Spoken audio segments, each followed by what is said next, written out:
बाबू आज धनी के प्रोग्राम बनू रे देवघर में। अरे सीने बारे चल चल चलो धन बोल बम रे बोला चलने धन अरे बोल बम बोलते चलो धनी का प्रोग्राम है। देखो कैसा गाएगा कितना बढ़िया गाता है। देखो यही प्रोग्राम है। देख धनिया आप क्या कर रहा है। रोज बाबू बहुत मजा आ गई। देख ले तो मिजाज खुश हो गए देवघर में।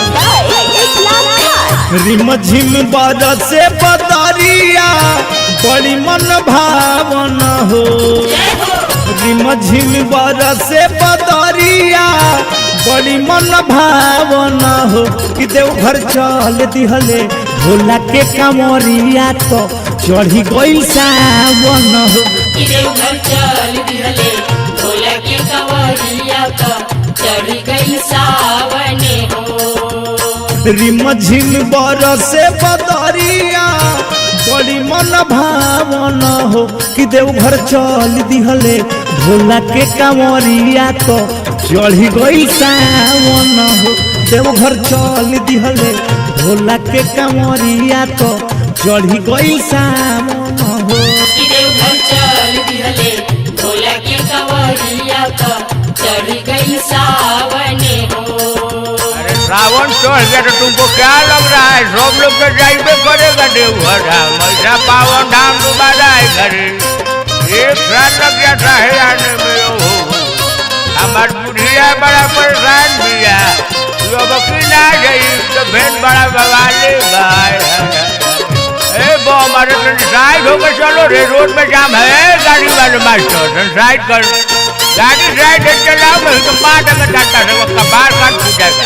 बम पे तो उनको ध्यान नहीं है। बुलेरो लिया है मारेंगे काने फाटे। चल दिहले भोला के कमरिया तो चढ़ी गई सावन हो। बड़ी निक लागे कांवर कन्हवा पटोले आ छोटे बड़े सब लोग बोल बम बोले। बोल बम बोले हो बोल बम बोले। बड़ी निक लागे कांवर कन्हवा पटोले आ छोटे बड़े बोल बम के संगे बोले। बहेल पूरा बाबरिया बहुत सुहावन हो कि देवघर चल दिहले भोला के कमरिया तो चढ़ी गई सावन हो। देवघर चल दिहले भोला के कमरिया तो चढ़ी गई सावन हो। अरे बोल बम बोलते चलो न रे। अरे का रे बबलू अरे राजवारिस बोल बम बोलते चलो रे। धनी बाबा रे अरे जन बोला चलो सोना रे रास्ता कोठी रे। अरे बाप रे बाप हालत खराब। भोला के कमरिया तो चढ़ी गई सावन हो।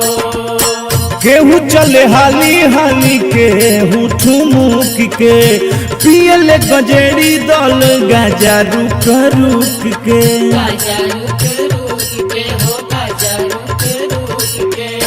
केहू चले हाली हाली केहू ठुमुक के पियले गजेरी दल गाजा रुक रुक के। गरजेल जब जब बिजुरिया लागे डेरावा मन हो कि देवघर चल दिहले भोला के कमरिया तो चढ़ी गई सावन हो।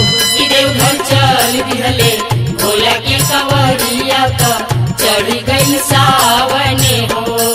अरे बाबा के बूटी हजे लगाई जाकर देवघर में कुछ ना कुछ जरूर पाई। अरे जल्दी बूटी चढ़ाओ। बड़ी परेशान करती बुढ़वा करे आए है। अरे देखो तेरे लाठी हाथ से टूट गई मिजाज खराब हो जाता हो। बूढ़ी अरे कहाँ गई हो। अरे भुलाई का रे। गेरुआ के रंग में रंगाइल बाटे सभे देखे के मिले लाया वेला सावन तबे। आवेला सावन तबे हो आवेला सावन तबे। गेरुआ के रंग में रंगाइल बाटे सभे देखे के मिले लाया वेला सावन तबे भगती के कुंदनी लहरिया लगेला लुभावन हो कि देवघर चल दिहले भोला के पुजरिया तो चढ़ी गई सावन हो कि देवघर चल दिहले भोला के कंवरिया तो चढ़ी गई सावन हो रिमझिम बरसे बदरिया बड़ी मन भावन हो कि देवघर चल दिहले भोला के कमरिया तो चढ़ी गई सावन हो कि देवघर चल दिहले भोला के कंवरिया तो चढ़ी गई सावन हो।